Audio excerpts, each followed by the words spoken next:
Salamlar, mən uzman doktor Elgün Hacıyev. Bugün prostat xərçəngindən əziyyət çəkən pasientlərimizdə cinsi zəiflikdən danışacağıq. Pasiyentdə prostat xərçəngi varsa, mütləq dərəcədə xərçəngin etapına görə əməliyyat olunması lazımdır. Əməliyyat olunanda sadəcə bir problem var ki, əməliyyatdan sonra bəylərin çoxunda cinsi zəiflik yaranır. Çünki sərtləşməni yaradan sinirlər prostatın yanından keçir, yəni qonşu orqanlardır və prostat çıxarılanda da müəyyən qədər bu sinirlər zədələnir və bu sinirlər zədələndiyinə görə də cinsi zəiflikdən bəylərimiz əziyyət çəkir. Bunu sinir qoruyucu, yəni sinirləri qorunaraq prostat yerindən çıxarıla bilinir və belə bu hallarda biz sərtləşməni bəylərdə itirilməməsinə nail oluruq. Amma bu hər zaman da uğurlu nəticələnmir. Yəni sinir qoruyucu cərrahiyyə icra olmasına baxmayaraq bəylərdə bəzən də sərtləşmə problemləri ciddi şəkildə yaranır və biz bu hallarda artıq mümkün qədər penil reabilitasiya dediyimiz, yəni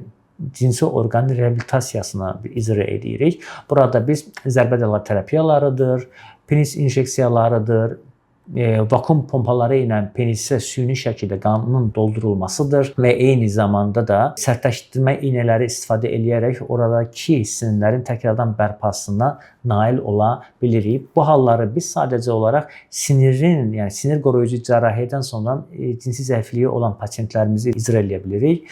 Amma ki sinir qoruyucu cərrahiyyə icra ümumiyyətlə olunmayıb və yaxud da sinir qoruyucu cərrahiyyə icra olunub, amma bəlli bir vaxtdan sonra sərtləşmə demək olar ki, bu reabilitasiyadan sonra itibsə, biz artıq sadəcə olaraq tək çarə, iki çarəmiz olur.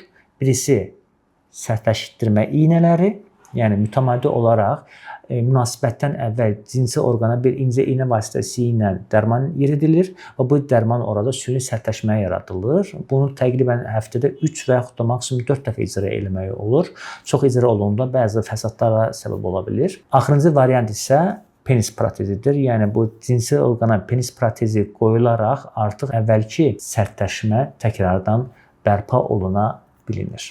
Bunun kimi maraqlı videolardan vaxtında xəbərdar olmaq üçün YouTube səhifəmi bəyənməyi unutmayın. Buna əlaqəli bir sualınız və yaxud da şərhiniz varsa, komment bölməsində qeyd edə bilərsiniz.